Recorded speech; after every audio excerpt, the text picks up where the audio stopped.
why Westbrook and Durant are headed in opposite directions. The Herd starts now.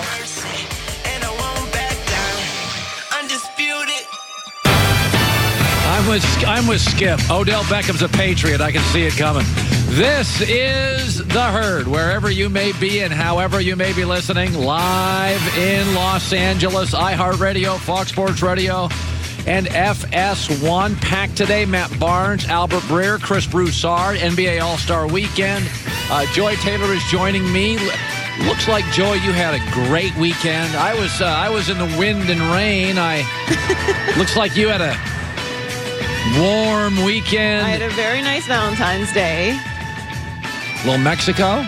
Yes. Earl took me to Mexico to Cabo. You guys are in that stage of your relationship is just all fun. Oh, it changes? Yes. That's not the plan. I mean, they're still loving stuff. It's just a lot more variables. Great to have you in, everybody. It's funny about, I've said before, I'm divorced and remarried, very happy. And sports divorces are interesting. Generally, when you have a big sports divorce, and this is the way it would be great if this always worked in life, both sides can reasonably claim they won. Remember Shaq and Kobe? Shaq and Kobe broke up. They won 3 championships. We thought it would be 8. They broke up. But in the end, Shaq won a title. Kobe Bryant won 2 titles. It's pretty good, right? I mean, Shaq went on to have another 3 or 4 great years. He's had a remarkable post-NBA career. Kobe won a couple of championships. That was a very good divorce. But, I'm watching Kevin Durant and Russell Westbrook. They had a divorce too.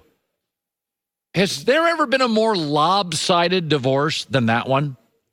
2.5 years after they broke up, Kevin Durant's now got 2 titles, 2 MVP finals, favored for a 3rd. This weekend he was named the All-Star Game MVP. It's like he's playing a different game. If he has a great second half, he's getting into that territory that he's being argued now as the best current player in the NBA on perhaps the greatest team we've ever seen in the NBA. I think it's probably second to MJ's Bulls. And then the last 2.5 years, Westbrook did win an MVP, but has had 2 ugly first-round playoff exits. One where he was imploding with Utah fans. He had another surgery. His shot is completely broken. And as Durant yesterday was winning the MVP in the All-Star game joyfully, having fun, it's like he's playing a different game.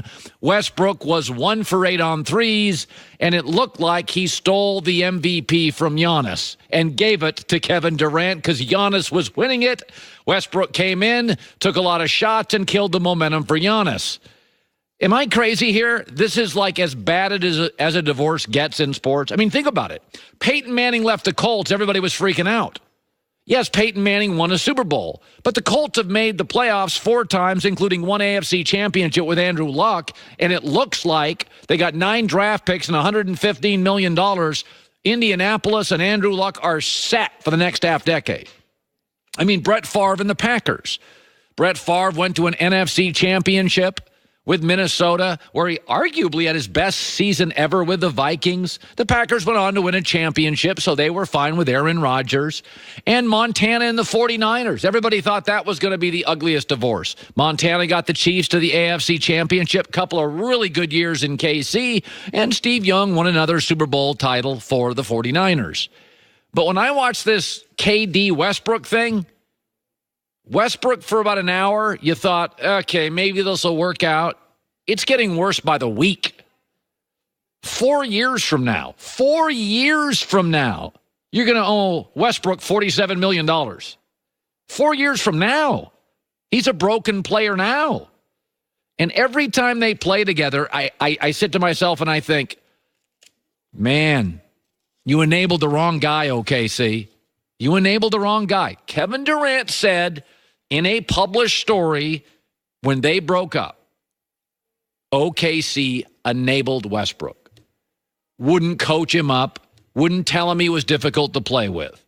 So whether or not OKC wants to blame itself, the way it landed for Durant is you enabled the wrong guy.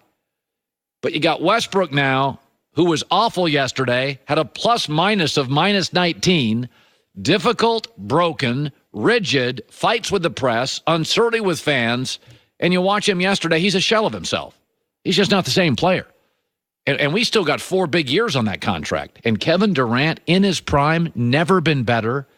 He's floating above the floor, is going to win another championship. This is going to be called the greatest basketball team ever. And then he's going to have multiple teams fighting over him. Knicks, Celtics, Kyrie, Lakers, Warriors. Man, most of these sports divorces, actually, both teams win. You better hope in OKC, Westbrook continues to pass more than shoot, and they can get past the first round. Because yesterday, KD and Westbrook in the same All-Star game, Kevin Durant is pulling away in that divorce. Adam Silver, let me shift gears, is the commissioner of the NBA. He stated, and I think this is true, quote, nobody likes to see players demanding trades while under contract. Kareem Abdul-Jabbar said this weekend that Anthony Davis's team mishandled the trade request, and Kevin Garnett, Anthony Davis's trade was a bit unprofessional. Let me ask everybody this. Do you like honesty? I do.